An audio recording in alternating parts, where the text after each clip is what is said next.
メロディーを吹いたのが時の慶などさん。間違えました。じゃあ改めまして皆さんこんにちは。こんにちは。ひな文化祭り開催おめでとうございます。おめでとうございます。おめでとうございます。おめでとうございます。私たちは静岡県東部でフォルクローレを演奏しているアマチュアバンドミルカミラカと申します。フォルクローレとは、南米にあるアンデス山脈あたり、大まかに言うとインカ帝国のあった地域の音楽です。ただいま演奏したのはフォルクローレで最も有名な曲「コンドルは飛んでゆく」でした。1970年代にサイモンとガーファンクルで有名になりましたが、もともとはペルーで作曲されたオペラの中の一曲です。今日はアンデス地方のさまざまな楽器やリズムを少しだけご紹介しながら曲を演奏させていただきたいと思います。よろしくお願いいたします。それでは早速次の曲に参りたいと思います。エンクエントロスという曲です。題名の意味は出会い。皆さんとの出会いに感謝して演奏させていただきます。「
違えましたけど、今から僕が一緒にやりました。今メロディーを吹いてたのが一番向こうの3ポーニャと2番目のケーナです。ということでそれぞれの楽器紹介をしますのでお願いします。まずサンポーニャという楽器がこれです。竹の、日本でラッシーですかね、缶でこっち側の塞がってまして、こっちが口が開いていて、瓶を吹くような要領でっていうふうに音がします。でこう2列でこうドレミファソラシドっていうのを順番こう吹いて、でこれを1人1列ずつ持ってこう2人でメロディーを吹くこともあります。でサイズもこのようにいろいろありまして、もっとこうちっちゃいこれくらいのから大きいのはもうこうのけぞらないと吹けないくらい長いのまでいろんなサイズがあります。これが3ポイントということです。これでも中くらいですもんね。そうですね。はい、ケーナは皆さんごめんなさい。ケーナご存知だと思いますし、宮の尺八とほとんど同じような、ただ竹を切ってちょっと組口を削っただけの、こういった大きなものからこんな小さいものまで全て同じ構造でケーナと言います。ケーナでした。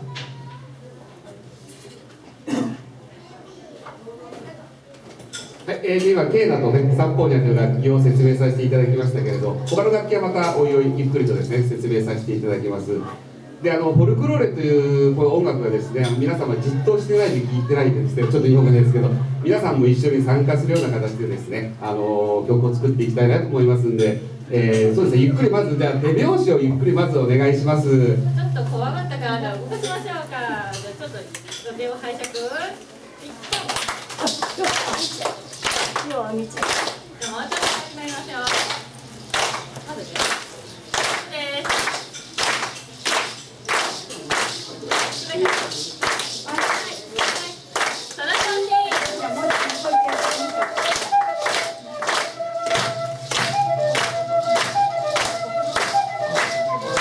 バモ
皆様どうもありがとうございました。本日はお祭りですので、お祭りの曲をですね、演奏させていただきました。日本でも有名な曲ですけれど、花祭りという曲を、今演奏させていただきました。さて、今の曲でウクレレみたいちっちゃな楽器、正面あると思うんですけれど、その大きさのチャラチャラした楽器が目立ったと思うんですけれど、これを弾いていたのは実はご当地、藤枝在住のですね、ムフ君です。皆さん拍手、在住です。ムフさんから楽器の力の紹介をさせていただきたいと思います。どうぞお願いします。すみません、ちょっと間違っちゃったんですけど一応これチャランノって楽器なんですけども、アンデス地方で16世紀にスペイン人が持ち込んだギターの前身である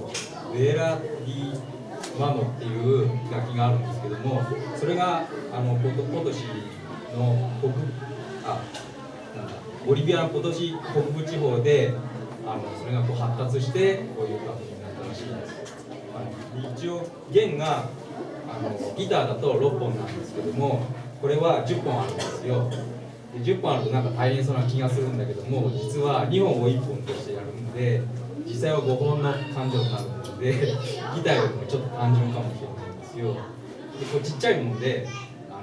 僕はギターよりも持ち運びが楽ちんだから僕はこっちの方が好きなんですよ。そんな感じで、これチャラチャラっていう音がするからチャラコンっていうらしい。以上です。では弦楽器つながりですね、こちらの楽器、皆さん見た通りですけど、ギターです。普通のギターですね、クラシックギターです。ギターにクラシックギター、フォークギター、エレキギターといろんなのありますけれど、私たちがやってる音楽ではこのクラシックギターを、ね、使います。でこの楽器は本当にさっき言ったいろんなジャンルの音楽も使えるんですけれど、日本なんかで有名なのは美空ひばりさんのですね、こんな感じなんですね。こんな感じでちょっとヒントしかできませんけれど、こんな感じの楽器をフォルクロールではよく使わせていただきます。以上です、楽器の方は。さて、フォルクロールで有名なのは最初に演奏したコンドルが飛んでいくと今の花祭りなのですが、他にもフォルクローレが原曲というものがたくさんあります。例えば世界で流行ったランバダ、踊る曲ランバダだとか、あと加藤登紀子さんの灰色の瞳もそうですし、あと次のコーヒールンバもやっぱりこれ原曲になります。コーヒールンバは2人カバーされていて、1人は荻野目洋子さんがカバーしたの知ってますか？もう1人は西田幸子さんなんですけど、もしご存知の方がいたらちょっと歌詞を一緒に口ずさんでみてください。コーヒールームは、森エンドカフェです。「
話で普段30分ぐらいの演奏なんですね。だから今日はちょっと台本まで作ってきたんで、ちょっとメンバー緊張してます。70分ありますんで、皆さんね、おトイレとか休憩したかったらどうぞ出入り自由ですから。緊張してアマチュアバンドなんでよろしく。でも大丈夫ですか。今の曲、モリエントカフェ、もともとはコーヒー豆を弾きながら、コーヒー豆を弾きながらという、題名があるんですけども、そういうベネズエラの曲ですから、出だしにあったアラブの偉いお坊さんは全く関係ありません。でリズムもルンバではなくオルギデアというリズムなのです。遠い国からの曲はいろいろ変えられてしまうものなのですね。でところでアンデスというと、日本とはあまり関係がないように思いますが、実は結構関わりがあります。例えば皆さんがよく食べるトマトやトウモロコシ、そしてじゃがいも、実はアンデス地方が原産の野菜なのです。そしてアンデスではじゃがいもを干して保存食にしています。この干しじゃがいもはフリーズドライの元になったものでチューニョと呼ばれています。次の曲はこのチューニョを題材にした恋の歌です。恋人と別れることとなった男性が別れ際に相手の女性にチューニョの花が咲く頃にまた会いましょうと言って去るのですが、チューニョは干しじゃがいもですから花が咲くことはありません。もう会えないのですねということを歌った悲しい失恋の歌なのですが、ラテンらしく明るいノリの良い曲になっております。ではお聴きください。チューニョの花が咲く頃に。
Dicen que